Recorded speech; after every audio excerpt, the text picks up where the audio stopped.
That's something.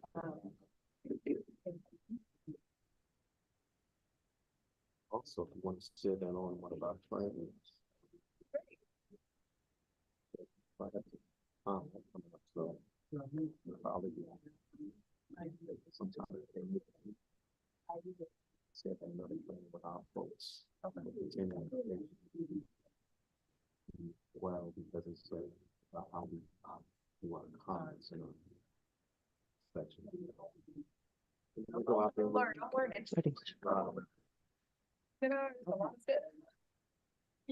Okay, good morning, everybody. We're gonna go ahead and get started. How are y'all doing this morning? All right, my name is Nia Murray. I am the programs coordinator with Neighborhood Recovery Community Development Corporation, and we're one of the partners in the A Month of Service collaboration, Muted. We're here today to provide present with you guys the coffee and conversation with the City of Houston's Department of Neighborhoods. And this is done in conjunction with our A Month of Service collaboration. Neighborhood Recovery is one of the partners in the collaboration, but also it's the City of Houston's Department of Neighborhoods, Houston Volunteer Lawyers, Lone Star Legal Aid, Harris Central Appraisal District, Harris County Tax Assessor Collector's Office, Texas Legal Services Center, and the Houston Bar Association. And together we all make up A Month of Service. And basically what A Month of Service is, it's all of us, we collaborate each month to provide information to different communities about community empowerment, about estate planning, about asset building, asset protection, and the maintaining of generational wealth. So we know that there are a lot of underserved communities that are out there that don't have access to a lot of information or don't know where to go for particular resources. So we tried to collaborate several years ago to try to go to different neighborhoods and making sure that we get as much information out to the community as we possibly can. So we created the Month of Service so that we can be able to do that. We wanted to try to create a larger impact, reach more people, and that way, in reaching more people, we can hopefully get them to get as much information out to other people that don't have access to this information as well. So the City of Houston included the coffee conversation in this because we wanted to make sure that you all still have the opportunity to have your voices heard in the community, if you so that you can get updates, information of what's going on within the City of Houston, talk with various department representatives, and to know basically who your city council people are and things like that for your district in case you have questions or concerns. So this is your opportunity to ask them those questions and let your voice be heard in that regards.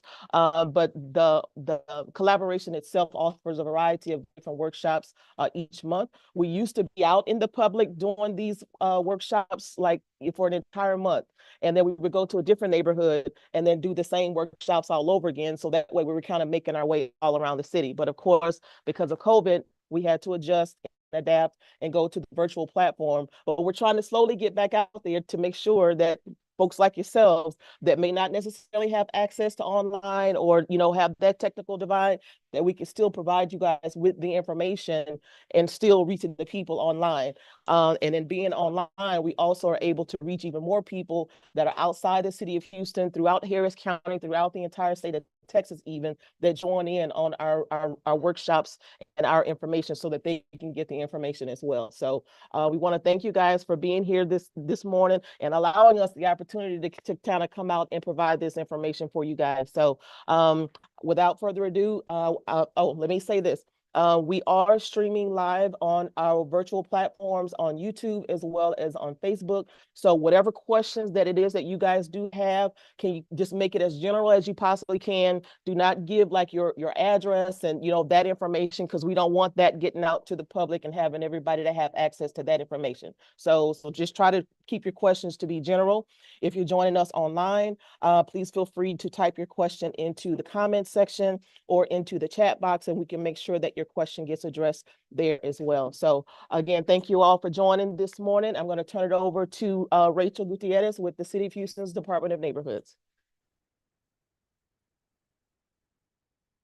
Good morning, everyone. How are y'all doing this morning? We don't hear you. and engagement. I'm a community outreach coordinator for the division. And I want to thank you all this morning and as well online for being flexible with us and allowing us to come in and do this presentation for you guys. So what we try to do is empower and educate residents about what the city is all about, the services. Now, when I say what it's all about, we here for days days on end, trying to explain what the city encompasses. and so we try to condense that into a 2-hour platform, but obviously it's so much information. So we want to give you a general idea of what different departments throughout the city, what they offer, their policies, their procedures, you know, how do you report things, what's the best way of doing things as far as what's going on into your community. So again, we thank you for allowing us to be able to do this. For today, what we have is my own Department of Neighborhoods, specifically our inspections and public service division.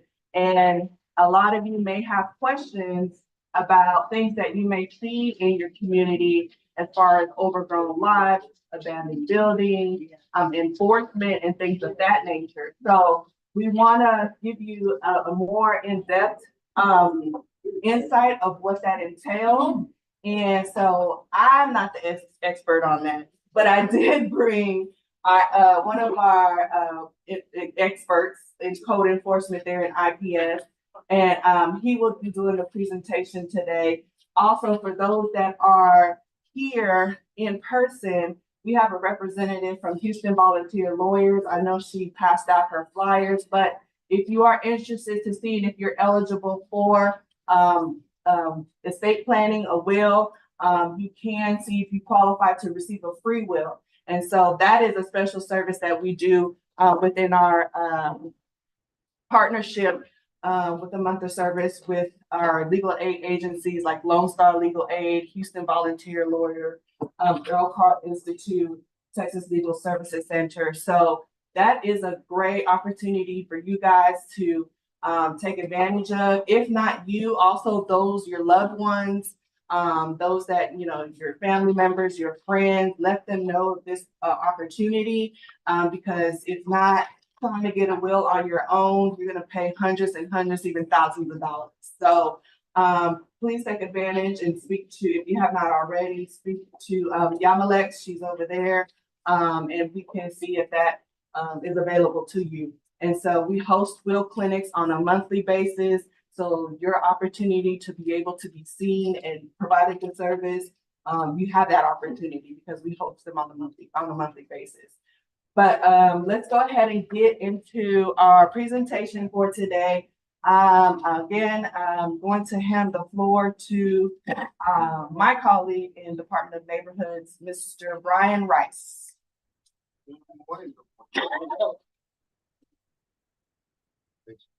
Yes, sir.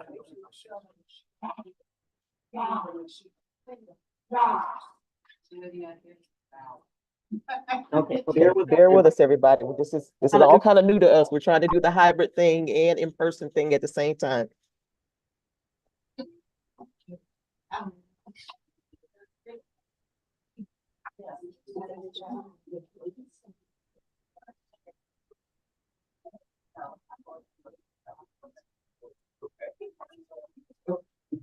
Good morning, everybody. Good morning.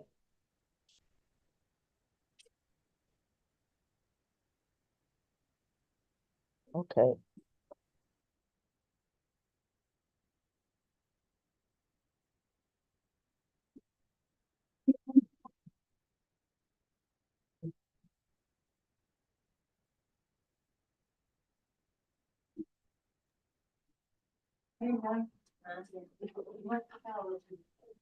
And again, just to reiterate, if you guys have any questions, please feel free to type them into the chat section or in the comments. And I see there's a few of them there already, and we'll make sure we get to those at the end.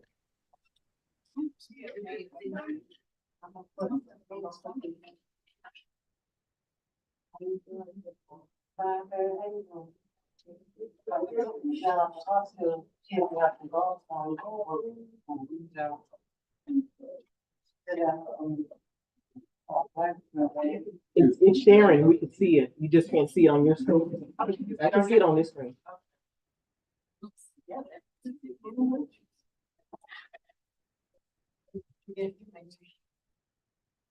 Just stop sharing and reshare.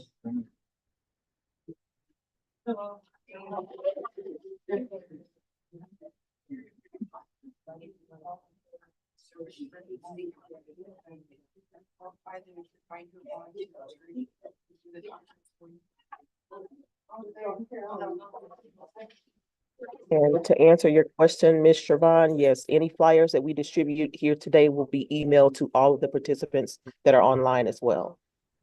Okay. Thank you for bearing with me with it. Everyone. Can't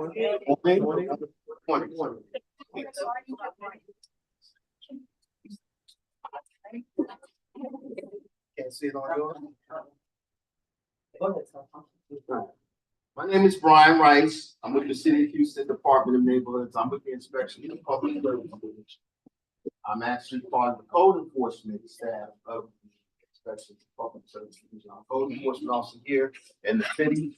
And one of the things I do is I like to come out and educate our residents in the city as to various ordinances that we enforce, basically upkeep of personal residential properties. Part of the things that we deal with on a regular basis is those buildings that everyone calls abandoned buildings. We refer to them as dangerous buildings if they fit a certain criteria. One of the criteria are that the owners of those buildings are responsible to keep them secured from unauthorized entry. That means they need to be boarded up and otherwise enclosed so that people just can't walk off the streets and walk right up into these buildings, right? And we all know the old adage, locks are only good for honest people. So they have to take due diligence and do the best they can because they can't sit at their building or house all the time, but they need to put up proper precautions or barriers to prevent unauthorized entry or to discourage it. The other thing that we do is we deal with those overgrown lots. And I know you guys probably see a lot of overgrown lots out there because we are in full growth season here in the city of Houston. Right now, it doesn't take much for stuff to grow in Houston, right? It's subtropical climate with all this humidity and this rain that we get that comes down and these weeds just take off like wildfire. One of the things that I do is I encourage all of you to call those things in as you see them and be patient with us. Because like your neighborhood over here in the Cashmere Gardens area, we have many other neighborhoods that we deal with within the 600 and something square miles of city limits.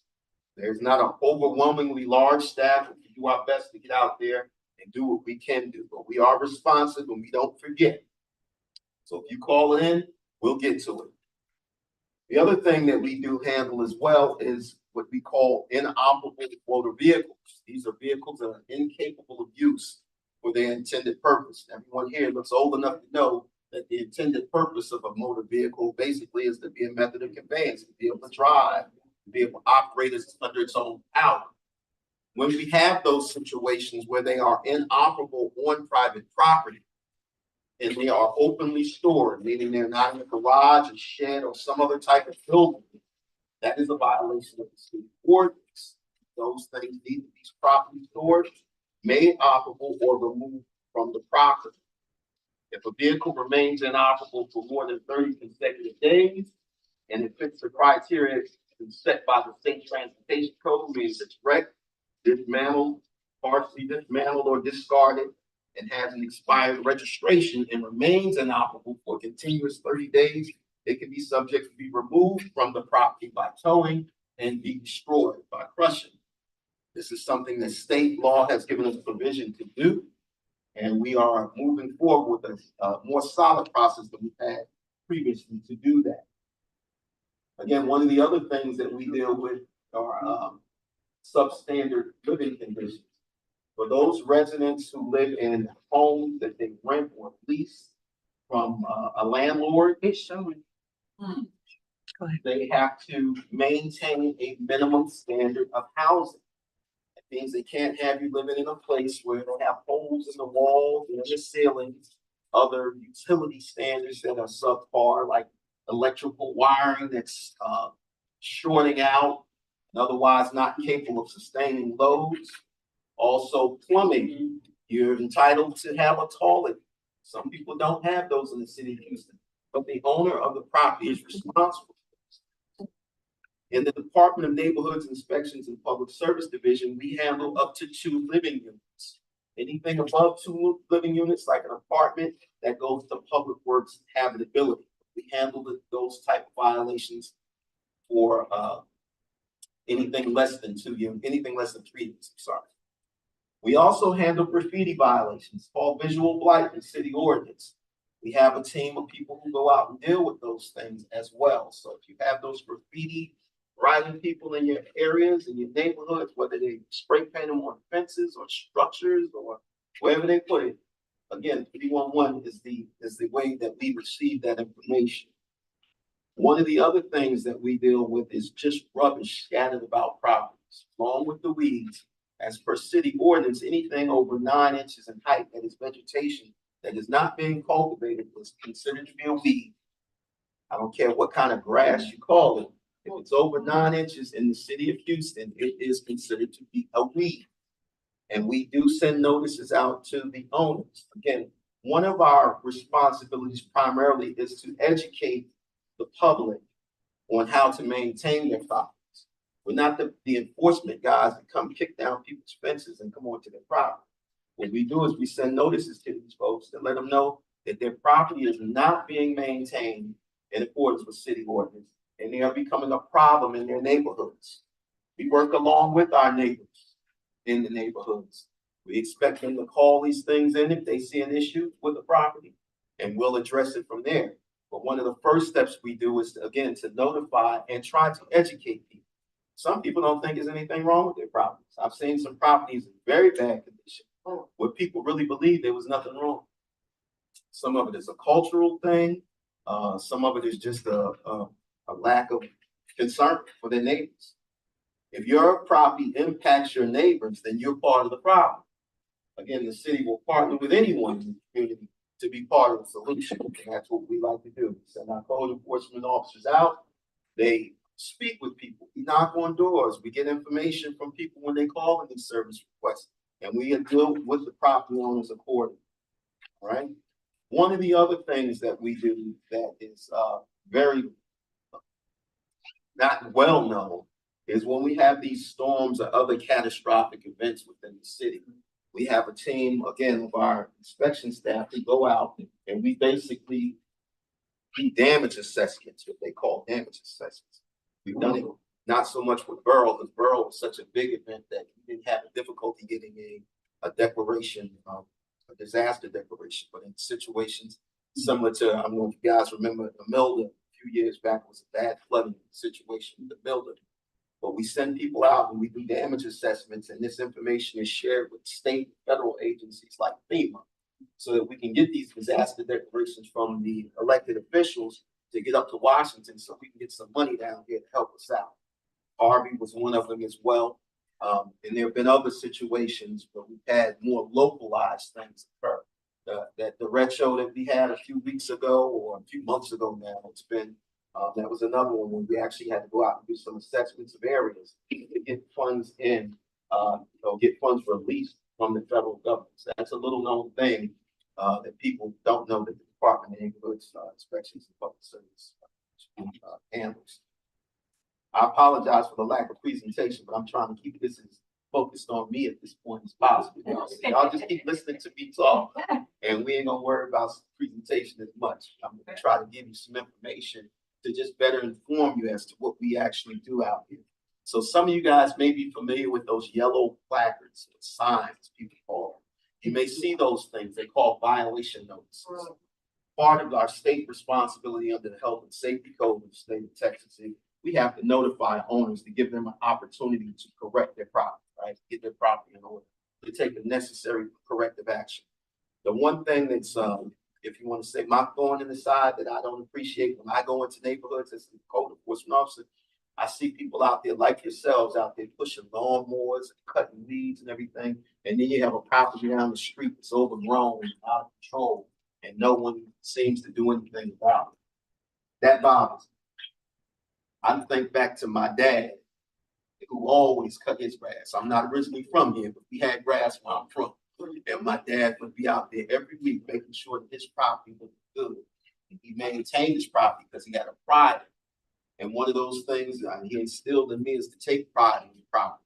But when you have neighbors who are not being such good neighbors and they don't maintain their properties, they create a situation that, they kind of mess up the look of your neighborhood. You have your family come in from out of town and you want to have that, pit running in the back and throw some stuff on. You don't want to be across the street or next door to a vacant lot with beads over your head, with rats running around, snakes slithering in trying to get the rats, which is probably a good thing, but you don't want them slithering onto your property, right?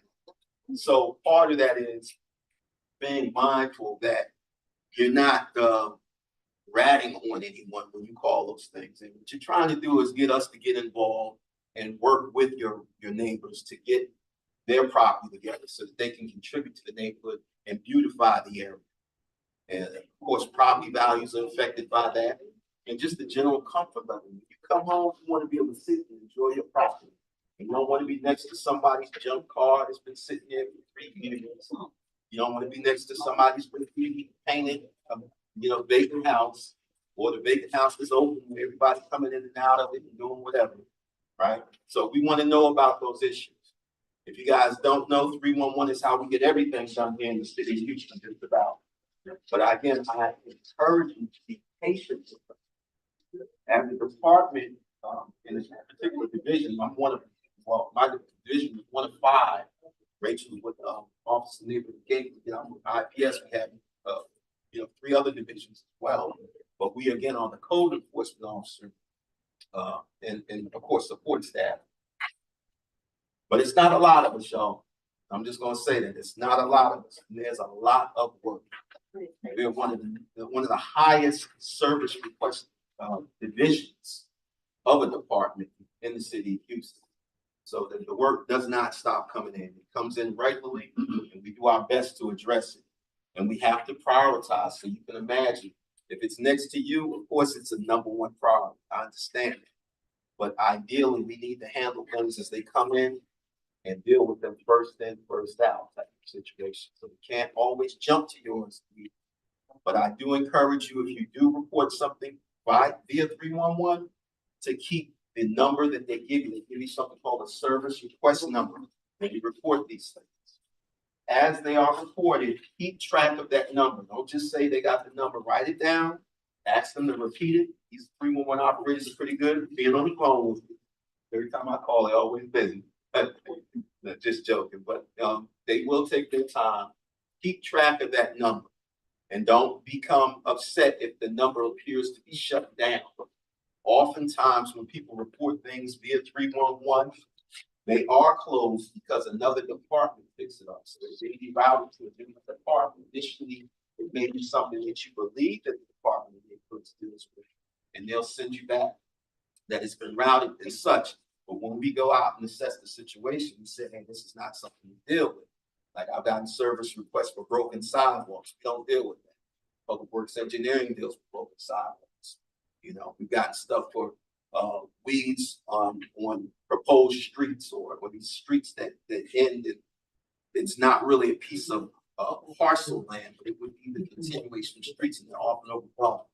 Well, Public Works right away maintenance deals with those type of situations. Transportation and drainage operation deals with those situations. So if you submit a service request and it appears to have been closed, of course, you can always follow up and track what happened. Okay, that is, and again, that's through 311. We don't get this presentation, bro. We're almost there. Keep going. So, I mean, no worries. Okay. No worries. Anyone have any questions on what I've covered so far? What is that number? What is that you call it? So it's called a service request number. When you call 311, if you're outside of the city of Houston limits, you can't call 311 because it's not going to route the call to 311. But you can go to the website, have access to a smartphone or something like that. You can report from the website, or you have to call the main number 311, which I believe. I can't. We'll get it for you. But there's a main number that you can call. But if you dial 311, like right here, everybody in here dial 311, it's going straight to, because we're in Cashmere Garden. We right in the city limits. So it's going to go to 311. But what they give you is a service request number when you make a report for service, you know. You call up and you say, listen, the lot to the side of my house is overgrown and hasn't been cut for this whole growth season. And then someone needs to address it, right? What I do encourage you to do 713-837-0311. 713-837-0311.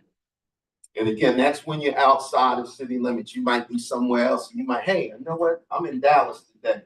I came up here to visit my niece or my nephew, and I just want to call in that lot. And I'm gonna try to dial 311. Can't do it from Dallas, but if you call that number that Ms. Rachel just gave you, you'll be able to get in contact with 311. Again, the service request number that they give you, write that down and keep track of it. Okay, you can always check back with 311 and say, I want to know the status of this service request, because they haven't cut this lot yet. And they should have information for you to tell you where they're at. Let me try to. Well, no, because it doesn't transfer. What slide are you on? Which one? Yes, I am. Well, you can pretend, you can still click it, go ahead. I see public trash. Go back to the jump business. Jump business. Okay. So like I was explaining to everyone. Okay. So what I was explaining to everyone, we don't enforce functionality of a vehicle. We enforce inoperability of a vehicle. Let me explain the difference. Okay. I ride motorcycles. I like to ride motorcycles. I don't drive my cars as much as I ride my motorcycle. Now, if my motorcycle is being ridden, I'm definitely not driving a car. So if I have a car in my driveway, 2 cars in my driveway that much, that I rarely drive, that's not a violation as long as I can start them up and move them. Again, they operate under their own power. So for the purposes of what we do, we enforce what we call inoperability. And as you can see in the presentation, inoperability means either incapable of use for its intended purpose or reasonably appearing to be incapable of use for its intended purpose. What's reasonably appearing? If you got a car sitting in your driveway with no motor in it, it's reasonable to believe that that car is not going to be able to start up and jump on 610 and take the loop around the city, right? Or if you're sitting there on all flats, they may be able to drive it down the street, but they're definitely not going to jump on I-10 and head to Louisiana. They might get a little bit ways there, but they ain't going to get far. So if you have situations like those within your community, right? And I used to work Cashmere Garden. Matter of fact, this was borderline my area. When I was out here, I was working Trinity Gardens and Houston Gardens, as well as East Houston. Those were my supervisions. Every once in a while, I drop down to Cashmere Gardens and have to work a service request for 2. Damn good. All right. Can you switch? Switch on again. We talked about minimum standards. And again, that's for residential properties, people who are renting usually. We get a lot of calls like this when someone's not saying that there's anything wrong with it, but usually when it's rent time, people have issues with their landlord. That's when they want to call us about the conditions of the property. But nonetheless, we respond out. We address everything we can possibly address. I've been to houses where it rains. When it's raining outside, it rains in the bedroom. I've been to houses with exposed wiring and plumbing that's substandard, where people can't flush their toilets without dumping a bucket of water. Okay, that is unacceptable.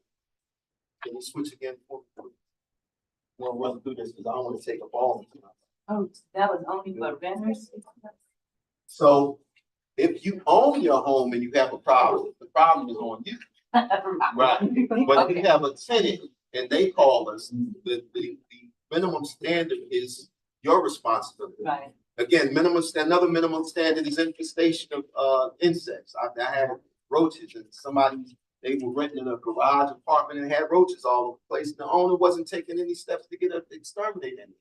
That's a minimum standard. You have to do something to, kind of mitigate that type of situation. Same way with roads, right? Okay. All right, so again, the graffiti, we call it visual blight. Those situations, call them in the 311. If they're on commercial structures, we still deal with the graffiti, but we don't deal with the commercial structures as a whole. That's something that goes to PW habitability. When you have a structure that's dangerous, it's going to be dangerous, it's commercial property. They deal with that. We deal with residential properties, but with graffiti, we do deal with that.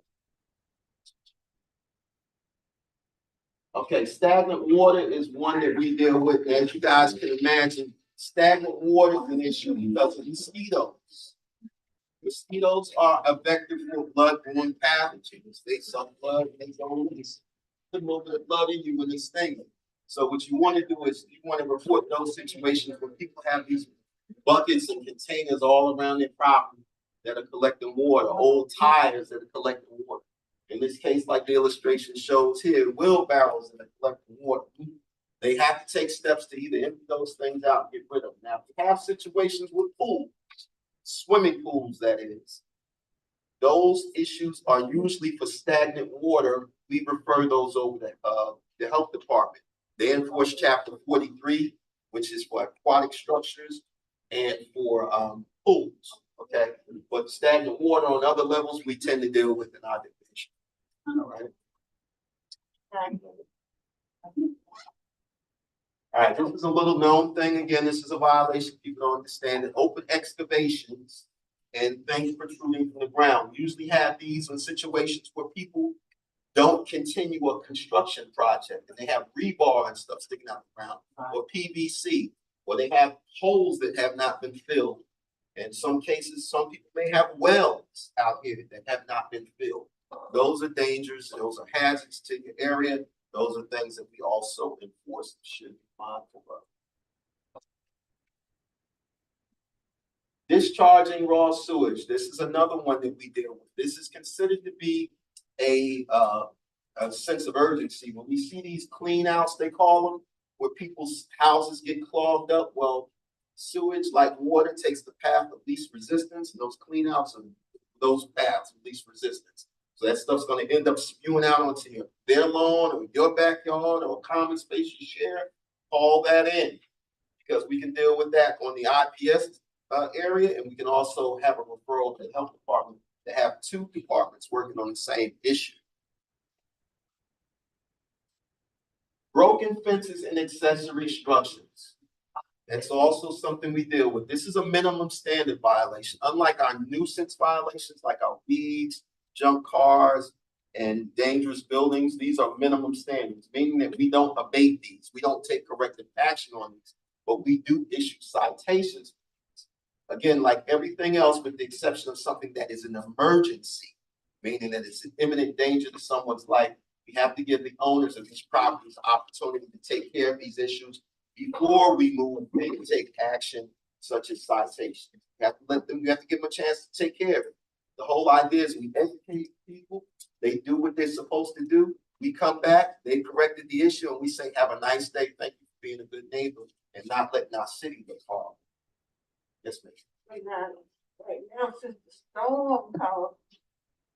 We've had some, so we again, we're showing some grace, obviously. Right. As a whole, we haven't been enforcing this type of violation, or actually we had a hiatus on all violations because we recognize that the storm did a lot of damage, caused a lot of a lot of refuse and stuff like that, dead trees and all that. So we had factored that in.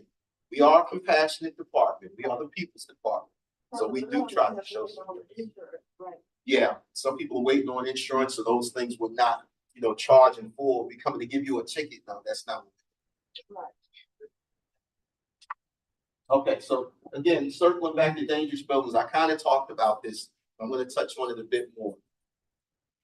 Understand that dangerous buildings, at a minimum, any structure that is vacant must be secure. Number one, that is a dangerous building violation. If you have an unsecured structure in your neighborhood, call it in the 311. It is likely that there is a case on that property already. When I tell you to pack your patience, I mean pack your patience, ladies and gentlemen.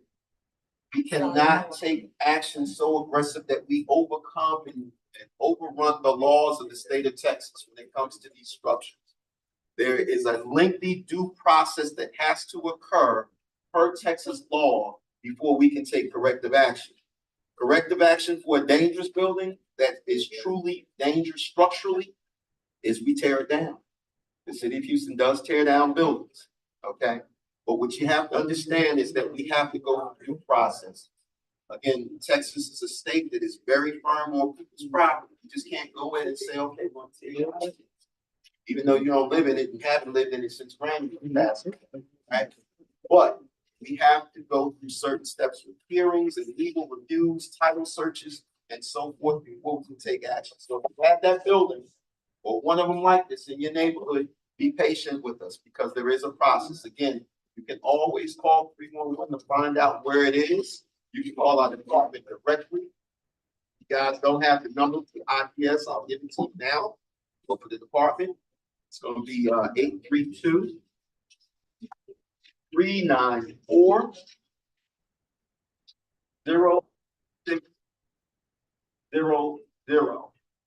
Which number is this? 832 Department of Neighborhoods.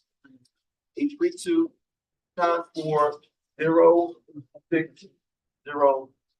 That is our call center for the Department of Neighborhoods. If you have a concern about a particular property, please have the address and so forth. If you can have one of our admin staff look it up in the office as you call. Right? Yeah, any structure that is an immediate danger to the health of a human being or to the life of a human being, like in these situations where you fires that damage a structure, there are times when we will take action immediately on those properties because obviously it's going to be a danger to someone if it collapses or falls over into someone's home. Like you guys may remember, we had a situation, I believe, up in the Cashmere Gardens that got a lot of attention. And it was a garage that was leaning over, about to fall over to people's house next door. The one who had the property was very adamant about not letting us get onto the property and address it. But it was definitely a danger to the people next door, for sure.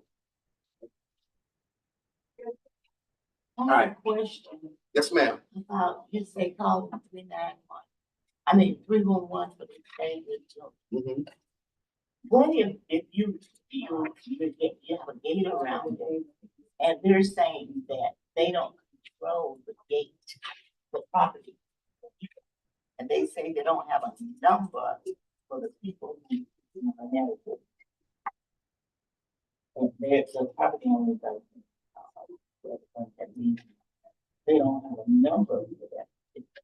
The gate is out of order catches your car, but they can't follow up, you can't follow up. Who do you call in this situation? So is it a management company of that property? Yeah, yes, they manage. Because ultimately that management company should be responsible for a situation like that. Yeah. And if they're not addressing it, then I'm gonna be honest with y'all. Sometimes the city can't address every situation. Some things are civilly addressed, like meaning you get a lawyer and maybe get with a couple of people and have to send a letter that way to get some attention. People tend to listen to lawyers, especially when you start talking about you may have to take some civil action against them, especially if you have damaged property as a result of that gate situation. We still address the owner and the management company, because a lot of times management companies can't do anything without the owner. They're only managing on behalf of the owner. If the owner still doesn't respond or want to pay for anything, management company can't do anything. The owner, they couldn't get in contact, but they did have the number. The owner. Yeah. Sometimes, How did you do it? yeah, sometimes, and I don't know how you would pursue it normally, but and I'm gonna just be frank. If it's a situation where it's more than a few people, there's power in numbers. Right. Y'all need to sit down with an attorney. Oh, An attorney can find out owner's number. And trust me, they got ways to find out. They have investigated, they can find out who's responsible. And once they start sending those legal documents out, people tend to move because they don't want nobody, they don't want anyone to go into their pockets. Right. Okay. One of the little known things that we do, a lot of people don't know. This thing, can we move that chat thing down on the bottom? I would want to show something on this. Oh, That's on your thing. Let me see.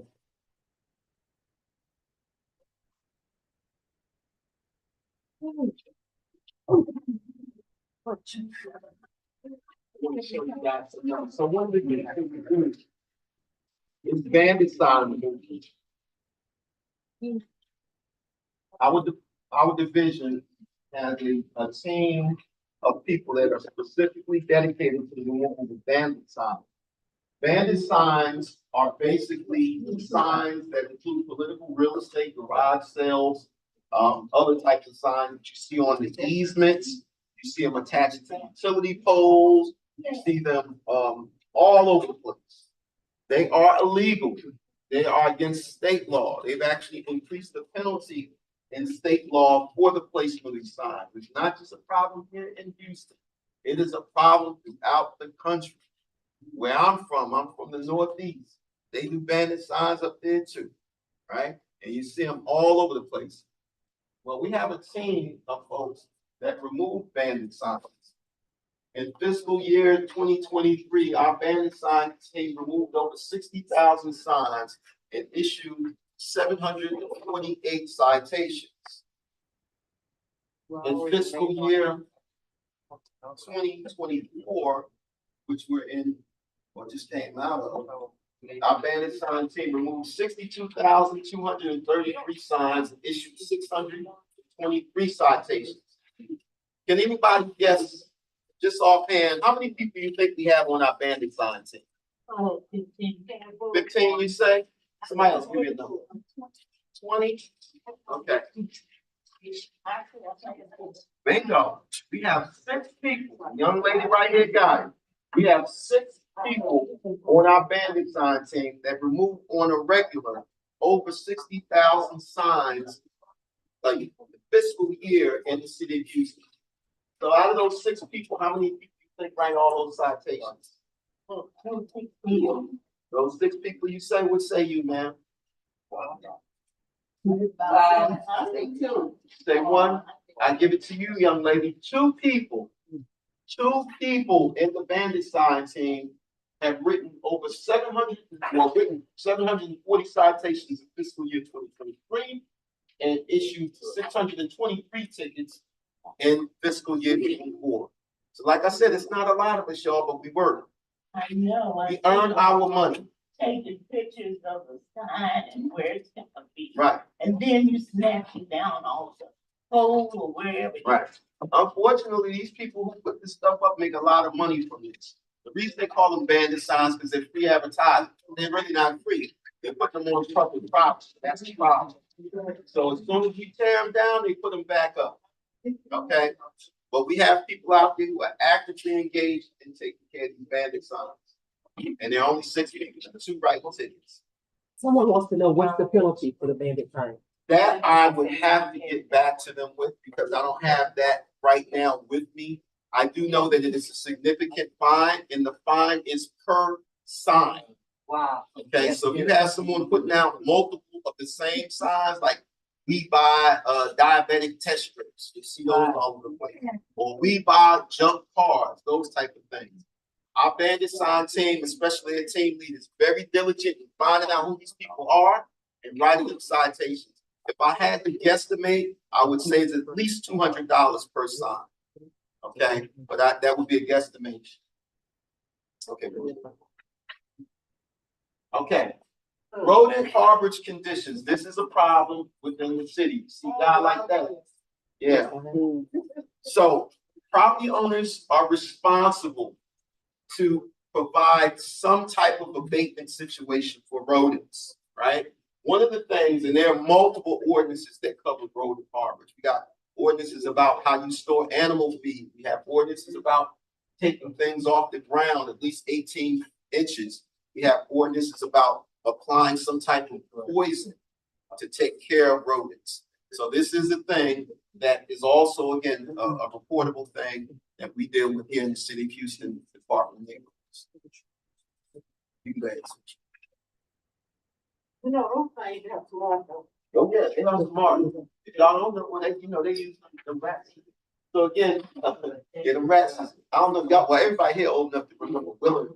I know I'm old enough, so y'all got it. Yeah, Willard, Ben and all that kind of stuff. Yeah, the rats are smart. Yeah, you can train a rat. If you don't believe it, it can be done. But the kind we talking about, they ain't trained. They just run around. They still smart. Because the one thing that they do is they hide inside these junk cars because it provides them shelter from natural predators like hawks, owls, and snakes, right? They love these cars.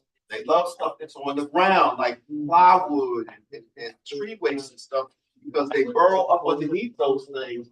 And a snake is not likely to go down a rat burrow because it might be overwhelmed by the family of rats that's down in there. These are communal type animals, rodents, right? So they're not going to do that. So they provide them some level of security. But you have situations where you have rats scurrying across your property from a house next door or vacant lot, all those things in so that we can address it. Okay. That's still that 311. I'm sorry. The number is still 311. Yes, ma'am. 311. Or that number that Ms. Gutierrez. It's still got it. Okay. All right. So I'm gonna do a quick overview of the code enforcement process so you guys know what we're doing and how we do it. Right. All right. So primarily our things come in 311. Here's my segue. In fiscal year 2023, I do not have my 2024 numbers. I'm gonna update this presentation. But in fiscal year 2023, Donna IPS, that's Department of Neighborhoods Inspections and Public Service, received and processed 16,138 nuisance service requests. That was service requests for nuisance. At the time, we were still doing heavy trash. We had 6,914. The Department of Neighborhoods no longer does heavy trash violations. Solid Waste Management now does that. That placed the end of July. So we're no longer responsible for that. Solid Waste Management actually has their own code enforcement officer staff. So they deal with improper placement of solid waste, of heavy trash, tree waste, trash cans and public, those type of situations. People leave their trash cans out. But,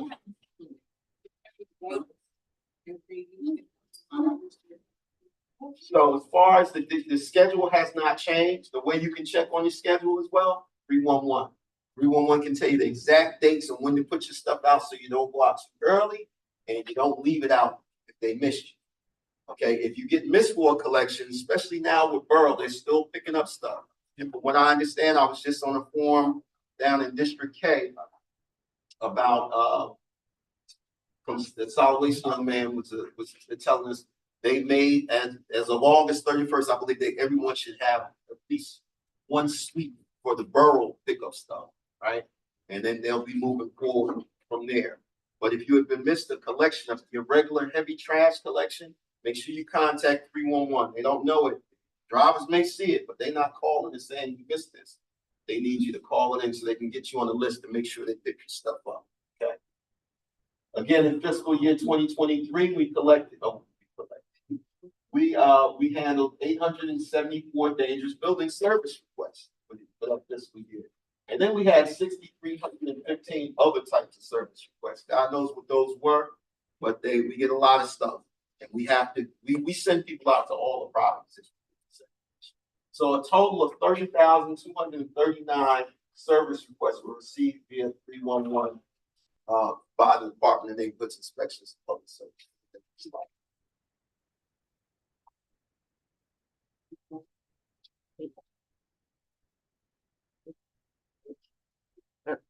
Okay, so basically what we do on our initial inspection of a property, we go out. Once a service request is received, cases are assigned to specific staff. There's going to be code enforcement, either community service inspectors or code enforcement officers. They visit the property, they inspect the property to determine if there's a violation present, right? We don't assume that there's something wrong until we get out there. We don't assume anything. We actually check to make sure that there's something wrong. Since during these inspections, we have to establish probable cause of the suspected violation. We take photographic evidence and we collect that. We also note our observations and our comments. That's our initial inspection, our initial contact with the property. You get that next one. After that initial inspection takes place, we have to notify the owner. We're required by state law to notify the owner of a violation that is not an immediate danger. Okay? It says after the inspector determines the violation is present in the location, as per state law, the property owner must be notified and afforded a specific amount of time to take corrective action. Depending on what type of violation will determine how long they get. The state health and safety code determines certain violation times. The building standards code for under codes, y'all be like, what is he talking about? I got codes all in my head. I'm actually in training for my division, so I have to teach a lot of this stuff. But anyway, they're afforded a specific amount of time. The notification process is accomplished by two things. We're only required to do one per state law, but we do two. We have a level of redundancy built in here. If you look at the notice on the left, that's those yellow violation notice placards. That's one of our forms of notification. We actually place a placard in the ground at the property in which we inspect and have determined the violation is present. The other one on the right-hand side, you guys have to excuse how small the text is. It's made for a larger screen. But that is the one that we mail to the owner, right? The only exception is that state law specifies that any violation that poses an immediate danger to public health and safety does not require prior notification for emergency abatement or city corrective action. One of those situations I kind of explained, you got that fire burnt structure that's leaning over, about to fall over on the sidewalk or in your house. That is an immediate danger. If you have weeds in excess of 48 inches in height, remember the city says 9 inches in height is a nuisance.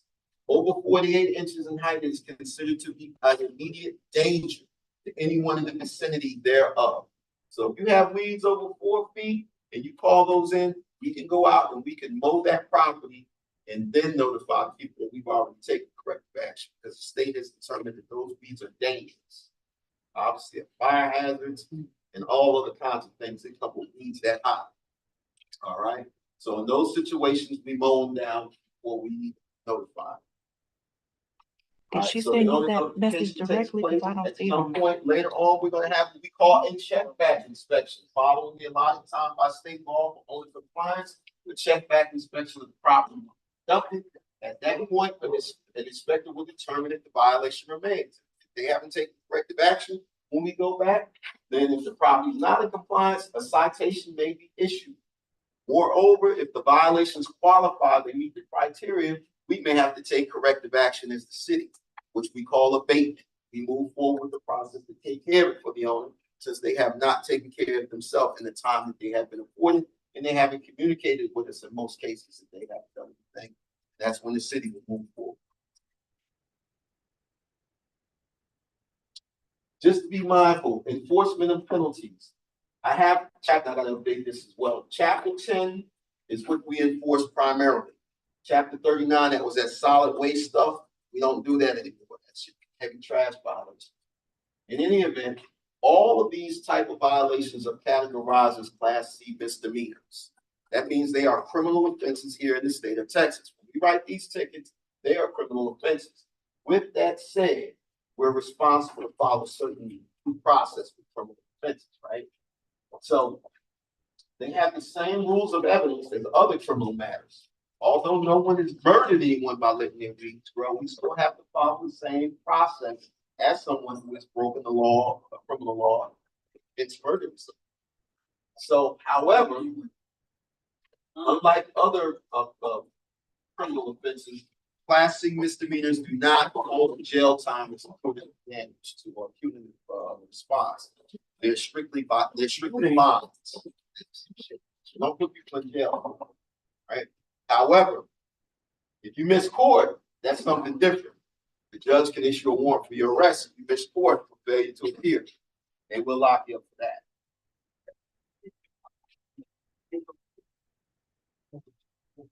That's it. Is that it? That's it.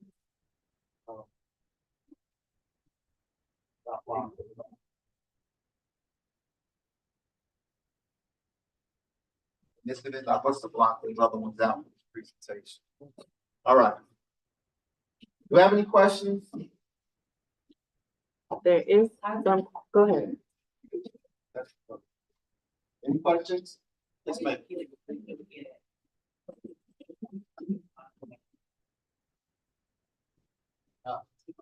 Whatever area.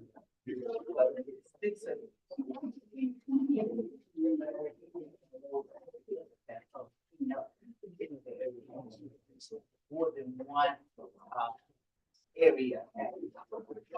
So when you say that when you call in and somebody said, and they give you this number and you have somebody come in and you know, picking up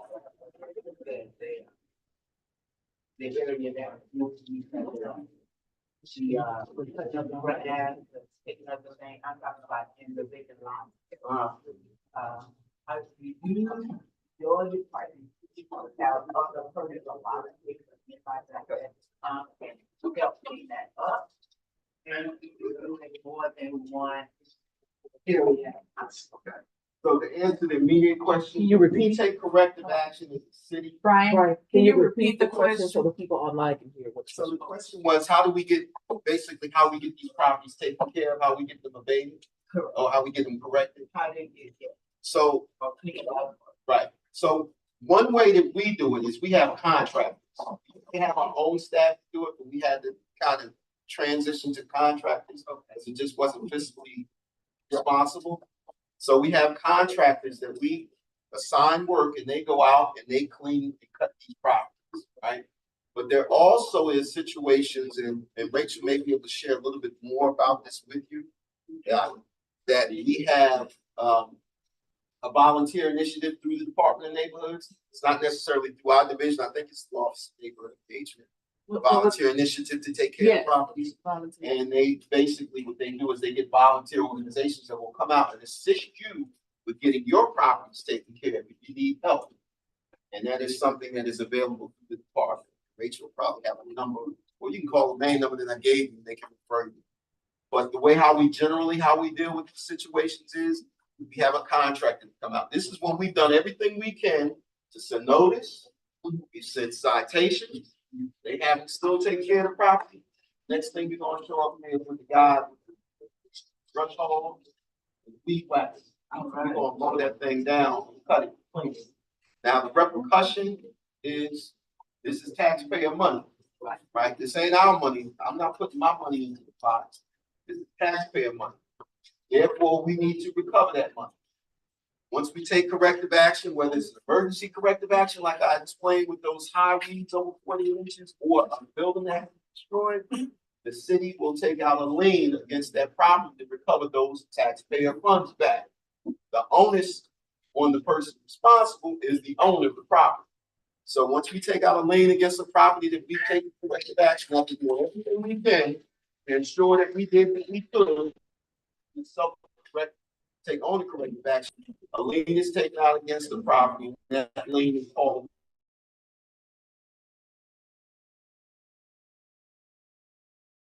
And they can't do anything with that property in terms of pulling any permits or transferring the deed until they satisfy that lien.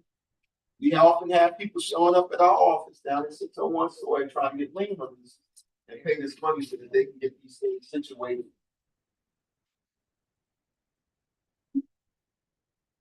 I need to do that? Yes. Okay. So we can get these things situated in such a way where these people are responsible for paying back those liens so we can recoup that taxpayer money. It varies, because some people get liens on their property, they won't do anything with it, they just leave it on there, but when they go to try to sell it, they can't get a deed. That's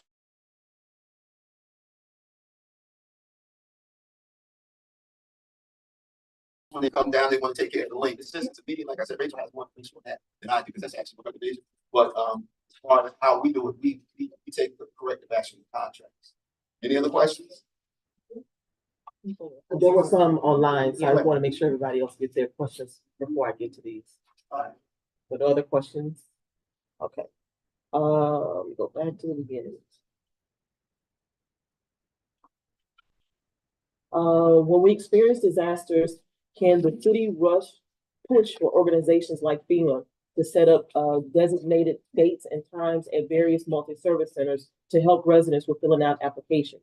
I ran into a disabled veteran Saturday at Cashmere Multi-Service Center who, wait a minute, who said that he was affected by Hurricane Beryl and his disability has prohibited him from filling out an application.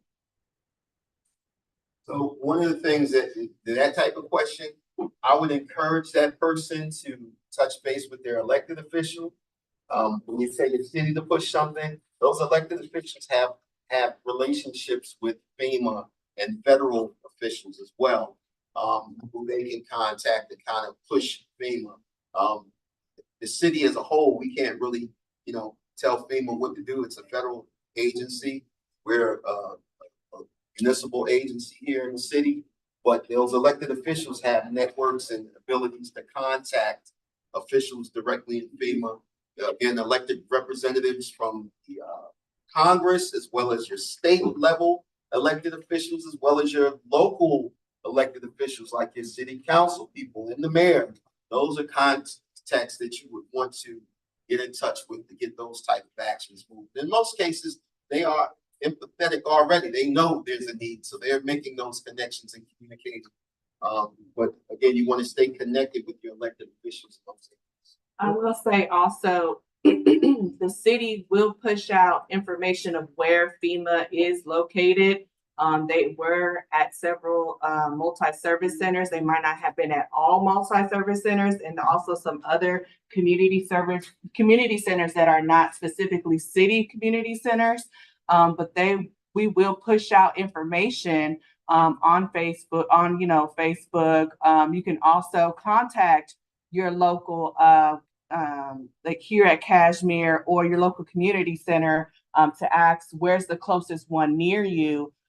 They also push out a 1-800 number. So if you're not mobile, you can still call from your home and apply over the phone for FEMA assistance. It's a good thing. It is a good thing for those that are disabled.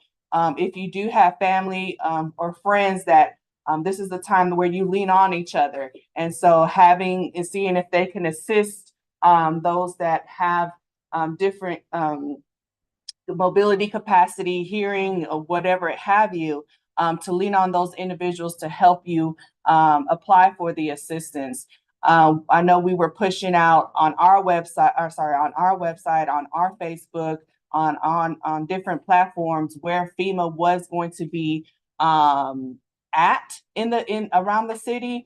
But even if you can't go in person, they do have a 1-800 number so that people are able to call in and apply. I know I will say the wait time when we were going through it, it was a long wait time over the phone. But if you have some patience and things like that, you are able to get through if you're unable to go in person. I'll just add to that as well. Is everyone here familiar, or is there anyone here that's not familiar with Houston Alerts? Anyone here not familiar with that? Okay, so Houston Alerts is a system that's in place for getting information out like this. You can register on it through 311, and they will call you or text you if you have a smartphone to make you aware of certain things that are occurring, especially like an instance like we have a big heavy duty storm where there's a lot of damage and you do have situations where some kids places. They can send you an alert to tell you, hey, FEMA's going to be at maybe not at Cashmere, but they may be at Fifth Ward multi-purpose center. That type of situation. And that's a good way to get a lot of information. You register, just go on to 311 and you can register for it. You can call 311, or if you have a smartphone, you can go to the website with 311 and you want to get on those alerts. I use it because it tells you about different situations in the city when there's flooding, or if there's going to be, street closures downtown because of the windows being blown out, those type of things, and other information. Or if you have a big political rally going on, they're going to be shutting down streets for the politicians to come through and say things like that. Someone here. Only going to be at those locations until September. September the 10th? Yes. The locations. Okay. So you still have the ability, I believe, to contact FEMA directly. And when you contact them, you speak to someone on the phone, they be telling you they redoing your application. My sister and I went to a location, where you can pick up a duplicate of your application. The lady didn't want to give it to us. And she had to, ready to tell me. So they finally gave her a copy where the data said she submitted her application. It was not, it was the same application that she first started. Nothing had changed. So again, I often default to this. I'm a voter. I really am. I vote. I've been voting since I was young. My mother instilled it in me. And I will encourage you to get in contact with your representatives, your elected officials, because those people have offices that can advocate for you in situations. I've done it myself. That's why I'm saying this. Get in contact with your elected official, whether it be your congressperson, whoever it is, your senator, whoever it is, get in contact with these people because they have connections to get on the phone and call people where you have to go through a bunch of bureaucracy. They can cut through some of that. Again, the system is not perfect, but the system is here to advocate for you. And I understand that. Taking your information and they just see that they're doing it. I understand what you're saying, but like I said, your elected official can get to that person's supervisor, and that person's manager to get things moved a little bit more effectively. And it may be a case by case basis. It may not be for everyone, but if you call and say, listen, I vote and I'm this, and the other, see if they can help you out. Someone from their office more than likely gonna get back to you some type of so I encourage that. Any more questions here? Anyone online? Yeah, someone says that Wi-Fi continues to be limited and a challenge to many communities such as Kashmir Gardens. I know that, well, a lot of you probably can't or don't have internet access or can't, obtain different resources and links and things like that. But we do have another list from when we did our disaster presentation a couple of months ago. And whoever the contact person is here, I can make sure that they get that list of those resources so that they can at least be distributed to you guys as well. Are you the contact person here? She's okay. Now I can make sure I get the information to you and we print it out and get everybody. Brian is the contact person. Okay, we'll make sure she gets it so that everybody can get a copy. So, but otherwise, for the folks that are joining online, I'll make sure that it gets emailed with a copy of this presentation for today. Other questions that were here. Let's see. Where do I send pictures of an abandoned building in my area? I called it in 311 and received it. It was not. It was abandoned with rodents. Ms. Ernest, I'm not following the question here. If you're still here and you want to unmute yourself. Good morning. Yes. I got called in an abandoned building at 5811 Lori Copy, and I received some information saying that the building was not abandoned, and I'm like, really? So I went and took pictures, and the rodents were there. The building ceiling is falling in. It looks really bad, really bad. So I'm just wondering who can I send this picture to, because I received the reference number and everything, and I wanted to follow up. And I do follow up with my city council, my elected officials, but I want to know where else can I go, because I know it's going to take time. I do. But this building has been called in for the last 4 years, and nothing has been done about it. So I will say this, I often hear people say nothing has been done about it. I kid you not, there is due process. I'm sorry, I was looking at I'm looking at her because I thought I was looking at her. Anyway, when you say nothing has been done, I would encourage you to be patient with us. Often when we have situations with structures that are substandard or dangerous structures, you have to understand there's due process that has to take place. If ownership changes at any time during the course of this process, we have to start the entire process over again. This is not something that we determine to do. This is something per state law. Often what we have is situations where we have structures that are dangerous buildings, and we have LLCs that flip these properties amongst themselves, or states that no one takes responsibility for it, and we can't establish a definitive executor for the estate, it creates a legal conundrum, so to speak, where we have to continually dig and try to hold someone accountable legally so that we can take appropriate action. There's certain notifications that have to take place that are required by law before we can move forward with any type of corrective action. So I would encourage you to do follow-up. You can do follow-up directly with our department, even if it's something that we've worked again. If it's a non-commercial structure, if it's a residential property, the Department of Neighborhoods is your recourse. If it's a commercial property, then again, it doesn't have to be a commercial business. It can be a commercial property. That would fall under the Enforcement Authority of Public Works Habitability. But in any event, I know it doesn't look like anything is happening, but more than likely, if you have reported this, something is happening. But I can assure you that the process is not one that happens very quickly unless it is an emergency situation. So be patient with us. You can contact the Department of Neighborhoods at the number that I provided earlier, at 832-394-0600 number, that 832-394-0600 number, and you can get information about that property, where we're at with it, and what's going on. There's another question here. There's an abandoned complex of vacant homes in Cashmere Garden at Just Palms Street and Crane Street with 89 citations. It is a safety issue because unsavory people are using it.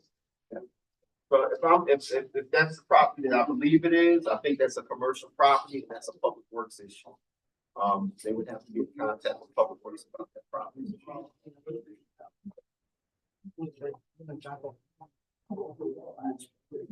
Okay. What is the city ordinance about how far from property line the homeowner is responsible for? How many inches or feet past the property line are they responsible for? Like, I guess, So within the city of Houston, a property owner is responsible for 14 feet beyond their property boundary where there is no established curb line. So if you have an easement in the front of your property, a drainage ditch, if you're on a corner property, you're responsible for both sides. The person is responsible for 14 feet beyond their established property line where there is no curb line. Where there is an established curb line by city ordinance, that property owner is responsible all the way to that curb line. Some people don't like to hear that, but that's what the ordinance says. I know of situations up in Trinity Gardens on cross timbers where the easements are very, very long. They're big enough to be lots. That property owner is responsible to that curb line for those situations. If you have an alleyway between your property and another one behind it, you are responsible for half of that alleyway beyond your property line boundaries. That is written into the ordinance under 10-451B10. 10-451B10. If you want to look it up in the City of Houston Code of Ordinances, it specifies those boundaries and the necessary responsibilities of the property owner on their actual respective boundaries of their own property. A lot of people don't know that when we show up. You're supposed to cut your drainage ditch. You're supposed to keep it clean. what was it called? 10-451B10 in the City of Houston Code of Ordinances. It's chapter 10, subsection 451B10. And it specifies that the property owner, again, is responsible for 14 feet beyond their property line if there is no established curb line, and they are responsible to the curb line if there is an established curb line, and half of an alley. So if you have butted against the back of an alley of someone else, you do half, and they're supposed to do their half.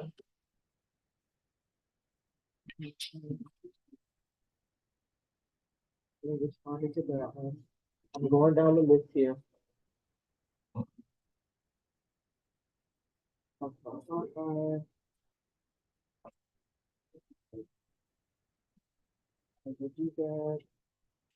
Any other questions in the room while we're waiting for a question from online? I know everybody in here gonna have them property lines, all of the easements cut and everything. You know, one of the ones that we see often is someone has a corner property, they have a corner house, and they'll cut in front of the house, they'll leave the side street uncut. Responsible for all the way around. Can you repeat the information that you said about it, about that being a commercial building?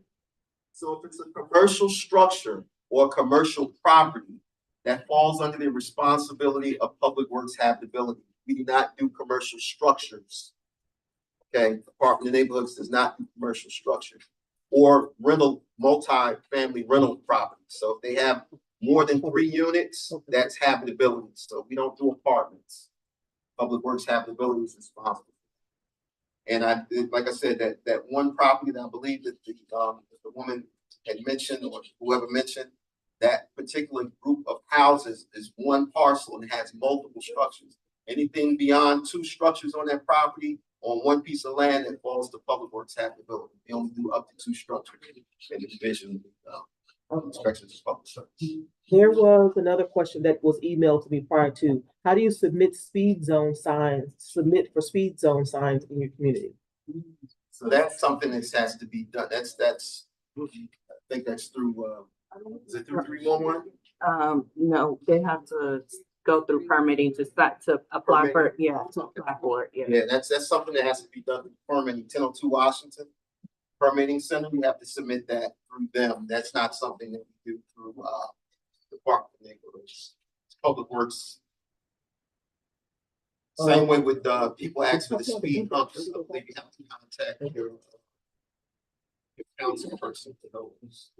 They have money allocated to install speed bumps. Get that from me, because that was an email. Speed bumps and speed bumps. When they registered. Yeah, the speed bump, I believe you have to go to the council person. They have money that they allocate to certain council people, all council people that have large budgets. That's what that money comes from. Going out to assess the need.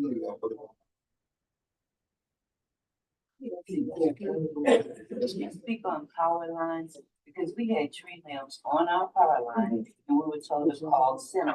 Is that correct? Yes. Safety. If you have any situation with power lines, when you have vegetation growing on power lines, or trees leaning on power lines, you need to get in contact with CenterPoint. They actually have contractors that go out and cut along their power lines. They have a schedule. But if you have something that's imminent, and I would suggest you pay attention to it. If it looks like it's a hazard, the way it could cause a fire, you want to get in contact with them immediately. Same way with street lights, street light outages. CenterPoint has a specific way to contact them. I don't know the number offhand. I usually do it online with my phone. If you use your smartphone and you Google search CenterPoint street light outage, they have an outage tracker you can actually put in for a particular utility pole. But if you notice, all utility poles should have a number on it. Right. You give them that number and they'll know exactly where that pole is at, and they'll be able to address that. I've done it often in my neighborhood because I'm street lights. That's my thing. I can't stand it. Yeah, I don't like that. I'm a city boy, so all that dark street stuff, we don't do that. So everything lit up. They go out and report it that way. But any situations where you have trees or vegetation growing onto power lines, contact CenterPoint. You don't need no more outages. Last one, I was out for 8 days. 9 days. Yeah, it was rough. Yeah, well, rough. Lost a lot of food. Then you had to prove this.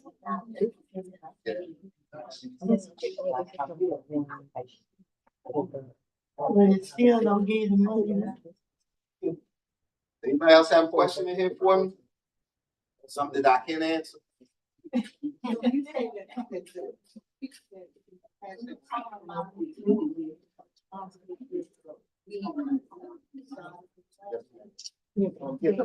What's the question?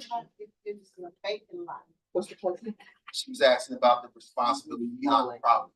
Okay. On a lot. Around the court, around the curve. Okay.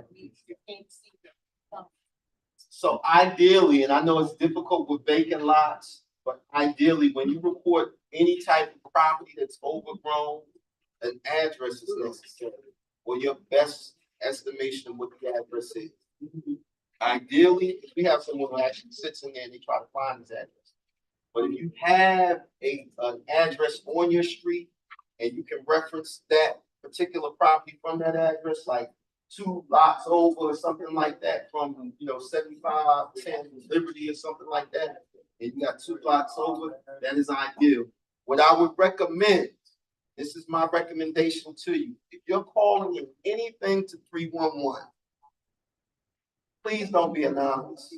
I know some people don't want people to know they called in, but here's the thing.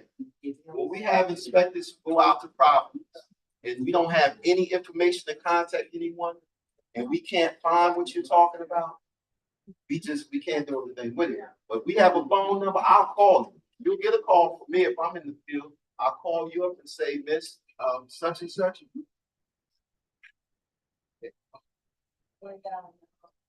I'll make sure that I call the person and say, listen, I'm here, I'm handling service requests I see you submitting, and I'm looking for the property. Can you walk me through where it is? And you tell me something like what you just said. It's all the way down at the end by this, that, and the other.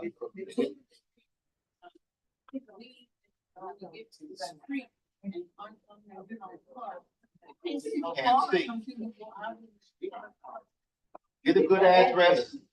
Get a good address, call it in the 311. Like I said, 311 allows you to be anonymous, but we prefer if you give us some type of contact information. So we can touch base with you.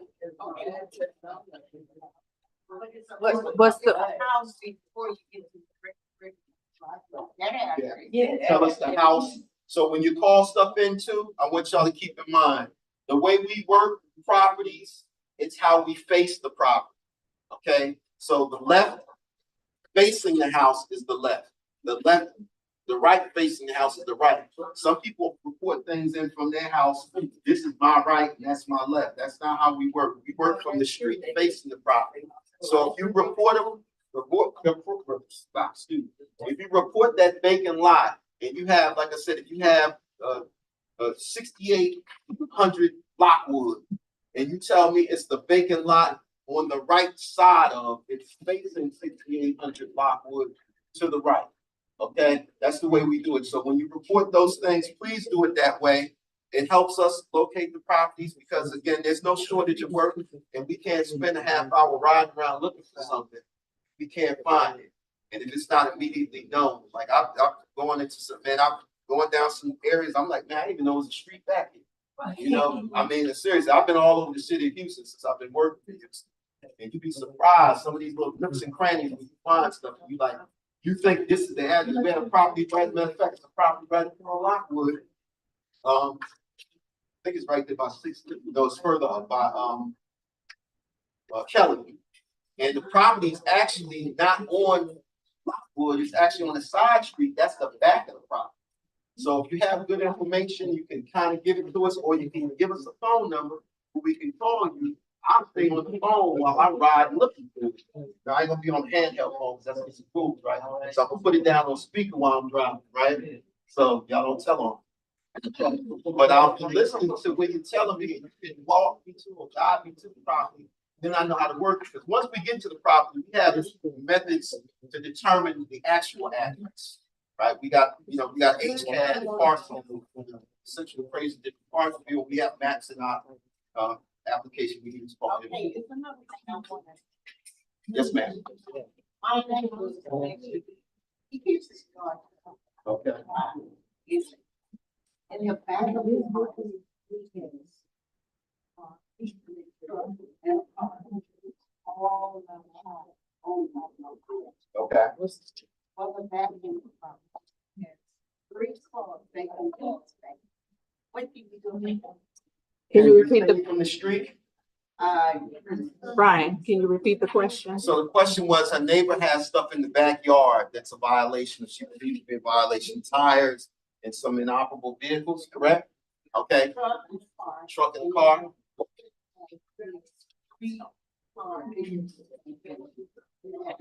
Okay. So what you want to do is you want to report that. You don't have to put your name in, but I need that address and I need a good description of what's back there. And if I can see it from the street, I can work, right? The way the law is written in the ordinance right now, and I'm actually working on getting it changed because we can make it more inclusive. But the law is written right now that it has to be visible from public property or public right of way. We're gonna get that changed to the private property. Right. But if you can see it from the street, you call it in and we can work it. But be it possible. You know what kind of cars they all say that. As much information as you want, right? If you got a plate number for a car, give it that. A color especially, give us the information. You know what a blue Pontiac looks like? I know it's like you youngsters don't know what Pontiac is. Maybe, right? But I know. Right? But if it's a blue Pontiac 4-door, say that's what it is. Try to give some information.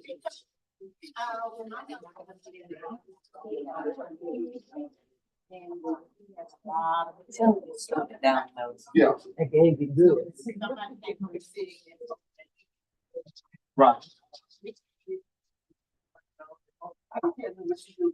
Yeah, I get a lot of those. But he paid. I paid him all paid him. Right.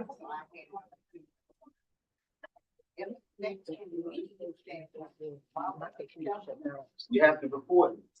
Really do. I mean, we have so many properties out here. We would like to be more proactive. They wanted you to share that list to the resource list. No shortage.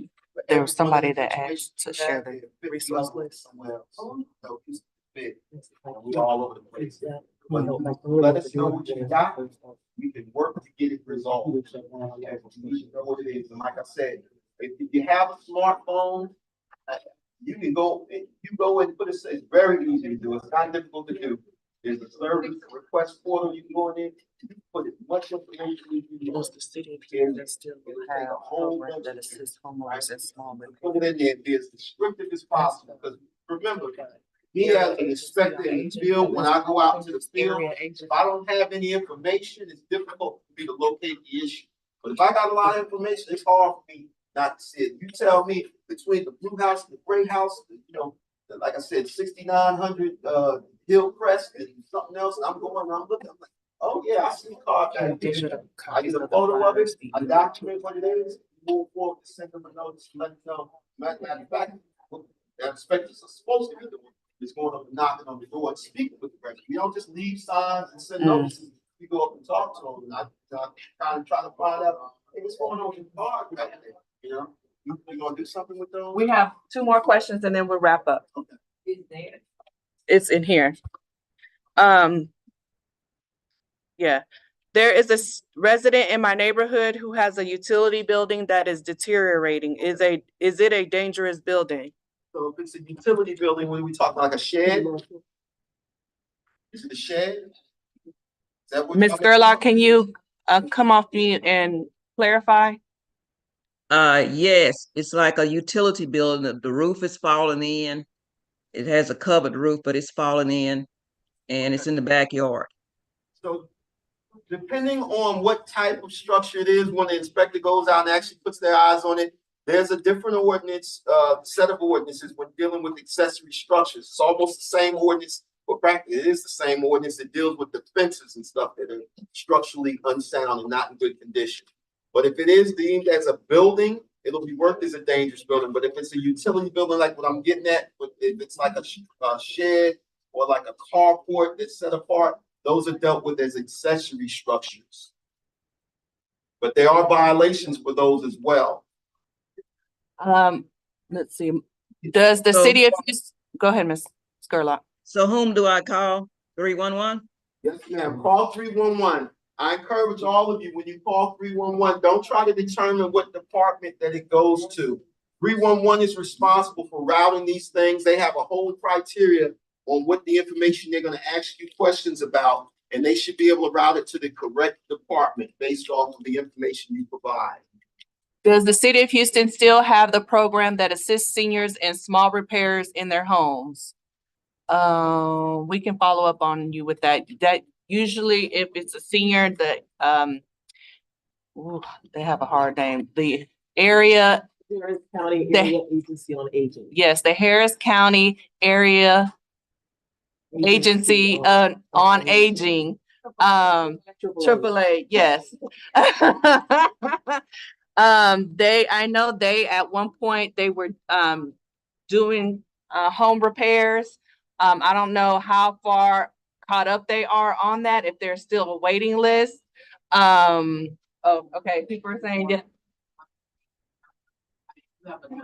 yes. Yes. Yes. 832-393-4301. That number. So 8-3. Yeah. Okay, thank you. Okay. We'll say, you said there was somebody here that had a. You had a question, ma'am? Yes, what is that for? And, it's registered with the apartment. But I'm waiting on the, highway to come back before I drive it. Okay. It had to, put on, but, expired. So, will I want to tell away? No, ma'am. So we don't do that. Okay, so again, like I was explaining earlier, we don't enforce functionality, right? You don't have to drive your car if you don't want to, but we enforce it in our mobility. If it's incapable of being driven, like if it doesn't work mechanically, then that's a problem. Yeah, no, you could. In terms of what we enforce. And something similar to that, what if like on the public street, somebody's got their car parked in the front of your house, has been sitting on the street like for weeks at a time, not moved, not anything. So what do you do about that? That's gonna be something that you're gonna refer to Park Houston, parking enforcement folks, or HPD, the police department. That is a traffic situation. That's a traffic violation. You wanna refer that to them. Wanna contact Park Houston first, because obviously they're out there more than, I shouldn't say more than, but their primary responsibility is parking on the street. Whereas, HPD is doing everything, law enforcement as well as parking. But Park Houston is your recourse. They will come out and they will address that. You have a question, ma'am? Oh, yes. This is me, the question. Okay. Since the hurricane, the fences have blown down. My neighbor. Mine too. I saw a car that just friend was speaking about in the backyard, and the leaves are growing, and the dogs are acting, which I know is 311 for the dog. But how can I inadvertently take the picture of it? Because now it's so ironic. Our front fences didn't go anywhere. How you latch to go to your backyard, but all the backyards did. So you can't see their truck in the back. Yeah. But I can see it from upstairs, and I'm taking a picture of it. He died. Right. Cause it looks like it took all through our house, the back fence is down. And I'm like, oh my God, no wonder I got a whip fence, cause I never saw all of that. Right. So what I would recommend is that you call it in. I would recommend that you give some information so we can contact you. And we'll work with you to try to get to that property so we can put our eyes on it as best we can to take some type of action to notify the owner. Again, we are not when I say we, I'm talking about my division. I can't speak for the rest of the city of Houston, but we are truly of a mindset that we work with our communities. We're not just going out there writing tickets and, getting on people. We try to go out and we try to educate people about what the problem is and how to resolve it. And we give them some time to do so. We try to be empathetic as possible to understand different people's situations. Like the young lady that mentioned about her husband, you want to keep his stuff, that's fine, you keep his stuff. I tell people you can do whatever you want to do, but I do know there's a consequence for what you do. And again, sometimes we have to move forward with action, corrective action, but we try to work with people. We don't go out there and beat them up and drag them out the house and stuff. We want to get them squared away so they're not impacting people that live next door to them or behind them. all right, well, my neighbor said, be honest, that's opposite side. I like when you face it to tell what side. It's been there over 10 years, but we were out there just talking. I did do my HOA. See, I'm not just asking you questions. They told me, okay, take pictures about 6 times, Ms. Hanks, and then we can send them a notice. But we can't get into the backyard and the neighbor situation unless you keep on showing us pictures like month by month, and then we'll get involved. And then they said also, even if the lawyer get involved, it'll be in a whole lot of litigation. I'm like, golly, where's the shortcut? There's a process, and sometimes there are no shortcuts. To be honest with you, patience is a thing. No, I'ma just blow it up. You can get that. I need- Okay, we're gonna go ahead and wrap up for today. I do want to, a lot of the questions and concerns that you've had, wondering about the status of what's going on, with if something has been reported, you've been called 311, and you're still not hearing anything or getting a answer. Also, anything else that may be going on in the community that you want to make aware of, you do on the Department of Neighborhood side, there are community liaisons within our department that can help you navigate through those situations. And the person that is assigned for Cashmere is actually here today. My colleague, Mariah, if you want to come up. She'll say a few words in the chat. We'll put her information. Great. Mia already put her information in the chat, but Mariah she was in our anti-gang office previously, and now she's in the mayor's assistance office, and she's the community liaison for this area. So Mariah. Hi guys, how y'all doing? Good morning. I'm excited to be here. A lot of the things that he's discussing is talking about the stuff I do on a daily basis, because we are the ones that are taking these calls. This is good to hear him talk from his perspective on what I'm saying, making sure I'm saying the right things, especially if they're calling about their concerns. But I will be officed here. I'm still in transitioning period right now, so that's why y'all haven't seen me. Y'all probably seen me once, but I haven't been here, so I don't want y'all to think I'm hiding. I have not been here yet. I'm still downtown, so that's why y'all haven't seen me. But I mean, I'm gonna be doing a few days here. Hopefully I'll be here full time within the next few weeks. My supervisor's gonna kind of leave that up to me. I mean, it's up to her when I'll be over here. But I have my business cards finally, so I'm gonna pass on my cards and give you guys my information. But like you said, 311, I can help you guys with those if you have issues. I know people have a hard time navigating how to put them in, but I have the resources and I have it in order to put them in. I also am able to look up to see where we're at, where it's going. Has it been where it's been routed to? Like, I have the resources to check to see what's going on with that issue. So if you guys put something in, you guys are like, hey, what's going on? I put this in, I can kind of look it up and kind of see what's going on with that. I'm excited to be here to get to learn more about this community. Like she said, I've been with the city of Houston for 7 years, but this is my new role, and it's been 3 months and I've been loving it. And I'm excited to finally be here full time to educate you guys, let you guys know what's going on with the city issues, city concerns. So while I'm up here, there's Labor Day weekend's coming up, so trash will not be on the 2nd. So solid waste will be canceled on the 2nd, but we'll resume the 3rd. So that's information like that you guys should need to know. So yes, I'm excited to be here. I'm leaving my cards. You'll be seeing my face a little more. I'll be popping in, speaking, ask me questions. That's what I'm here for, okay? Thank you. All right, so we want to wrap up. I think that's it for today. Please tune in to for those individuals that are online, our schedule for next week. Those that are here, we do have a schedule, and I can send it out, of all of our workshops that we offer online for free. Educational workshops that cover different area aspects of your life, estate planning, property taxes, exemptions, how to get those on your property tax bills, things like that. What else, Nia? Living benefits and insurance. Yeah. Meaning that, life insurance and things like that, and what do you need to do to put things in place, and how your asset planning impacts your public benefits and qualifying for Medicare and things like that. So when it comes to also wills and estate plans, I think Yami's still there. Yeah. Yami's still there.